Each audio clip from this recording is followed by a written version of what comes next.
Halo, jumpa lagi dengan channel saya, Sofyan Finansial. Di topik kali ini kita akan membahas terkait Excess Return Model, atau saya singkat ERM. Jadi ERM ini merupakan satu metode valuasi yang bisa dipakai pada emiten yang berkaitan dengan finansial.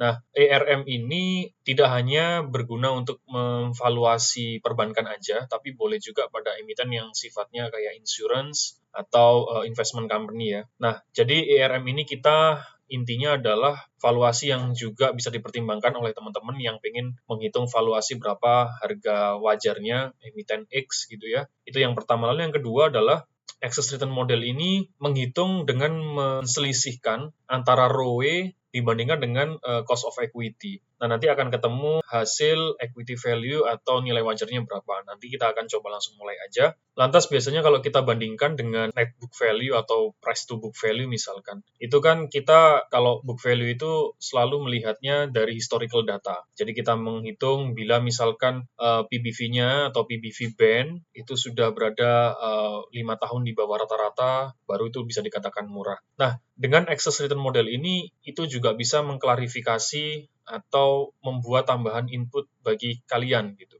Misalkan BNI PBV band-nya sudah di bawah min. Nah, apakah hal itu memang beneran murah atau memang itu menjadi satu trap gitu ya? Maka dengan IRM ini sekali lagi itu untuk menjustifikasi atau untuk menekankan valuasi. Nah, untuk itu kita bisa langsung mulai aja teman-teman.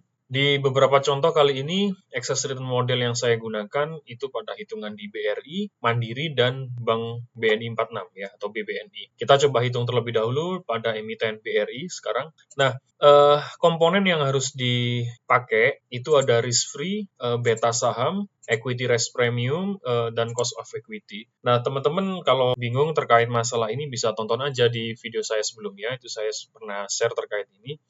Nah, kita langsung mulai aja nih teman-teman untuk mempersingkat waktu.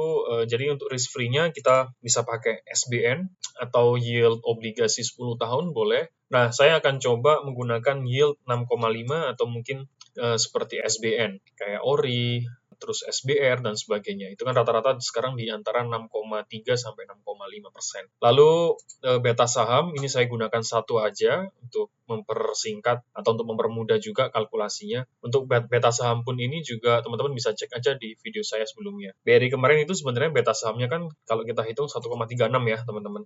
Cuman di konten kali ini saya akan coba menggunakan satu aja untuk mempermudah sekali lagi pada video kali ini. Lalu equity risk premium itu saya pakai 7,38, itu sesuai referensi dari Aswad Damudaran. Lalu cost of equity-nya itu adalah rumusnya bisa dilihat pada rumus ini. Jadi 6,5 ini ya B4 ditambah 1 dikalikan B6. Nah, dikurung ya.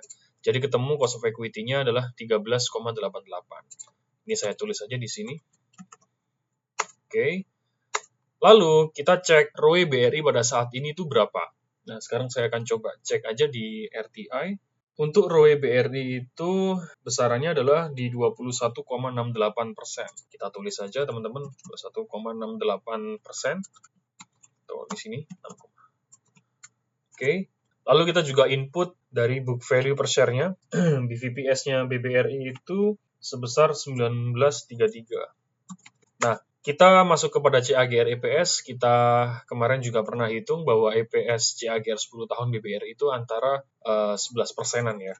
Oke, 11%. Lalu sekarang kita bisa masuk pada excess return, lalu TV excess return, TV ini maksudnya terminal value excess return, lalu equity value. Nah, excess return didapat angka 150,77, rumusnya adalah ROE BRI ini ya dikurangin cost of equity ya, lalu dikalikan B10 atau dikalikan book value per share-nya, maka ketemu 150,77. Lalu dari excess return ini di terminal value kan teman-teman, sehingga ketemulah equity value sebesar 7168. Nah, 7168 ini adalah book value per share-nya BRI ditambahkan terminal value excess return. Sehingga valuasi BRI jika menggunakan metode ini, itu harga wajarnya adalah di 7.168. Teman-teman bisa note saja bahwa target price nanti di kemudian hari, teman-teman bisa menggunakan valuasi model dengan ERM ini. Nah, Yang mempengaruhi dari equity value atau harga wajar satu emiten dengan valuasi ini itu berdasarkan cost of equity-nya, teman-teman, dan ROE-nya. Jadi, cost of equity ini sangat mempengaruhi nanti di hasil pada equity value. Kita akan coba aja, misalkan kita ganti di angka 14,25 ya. Nah, ini ada kaitan juga kenapa 14,25 itu bisa juga tonton di video kemarin. Nah, ini maka berubah nilai wajar dari BRI itu sebesar 6.300-an. Nah, ROE-nya juga sama. Bila misalkan ROE BRI itu mengalami penurunan, maka equity value-nya juga ikut turun. Misalkan ROE-nya BRI turun katakanlah ke 18% misalnya. Nah, maka valuasinya berubah menjadi 4.163. Makanya di kolom COE atau cost of equity dan ROE itu sangat berpengaruh besar pada menggunakan metode ERM ini, teman-teman. Nah, kita kembalikan lagi. Oke, jadi kita menghitung satu BRI. Nah, satu case lagi kita bisa pakai di BMRI ya, Bank Mandiri. Untuk risk free sampai cost of equity-nya saya anggap sama, maka kita hanya memainkan di ROE. Sekarang kita cek aja ROE dari Bank Mandiri. Kita bisa cek aja di RTI. ROE BMRI itu 21,12%. Sedangkan book value per share-nya kita bisa lihat BMRI itu 25,78. Nah, CAGR EPS BMRI itu sudah saya hitung tadi itu besarannya adalah di 11,7%. Nah, teman-teman, kita tulis saja di sini 11,7. Maka valuasi BMRI itu sebesar 11.139. Kembali kalau kita menggunakan cost of equity di 13,8, angkanya seperti ini. Bagaimana kalau misalkan kita naikkan cost of equity-nya, kita patok 14,25.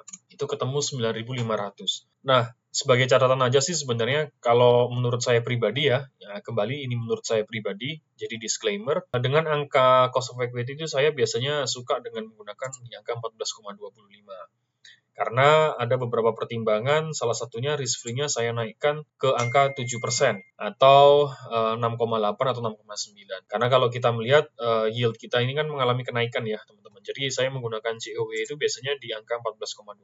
Sehingga kembali ke sini, equity value dari Bank Mandiri sebesar 9.500-an. Nah, sekarang case yang terakhir adalah di saham BBNI ya. Kita tulis saja dulu BBNI. Oke, BBNI kita kembalikan lagi, risk free-nya tadi berapa? 6,5% dengan COE-nya 13,88. Kita cek lagi di RTI, BBNI itu ROE-nya berapa persen nih? 14,68. Sedangkan book value per share-nya kita cek 3889. Lalu kita juga cek CAGR BBNI ya sekarang, itu di 8,7%.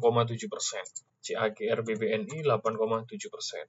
Nah, di sini kita sudah mengetahui bahwa equity value dari BBNI dengan menggunakan ERM adalah 4.400. Yang terjadi di market sekarang ini sebenarnya sudah price in ya dengan menggunakan ERM ini. Jadi, kesimpulannya adalah dengan mengkombinasikan excess return model ini di-combine juga, digabung dengan menggunakan book value, itu juga salah satunya metrik yang sangat akurat ya, atau ampuh, sehingga dengan menggunakan valuasi ERM ini, teman-teman bisa membuat satu model analisa yang lebih komprehensif pada financial company. Dan teman-teman bisa juga coba aja tutorial di rumah, emiten-emiten perbankan, boleh aja dihitung satu persatu. Oke, itu aja video singkat dari saya, semoga kali ini bermanfaat bagi teman-teman, dan jangan lupa subscribe, like, and share.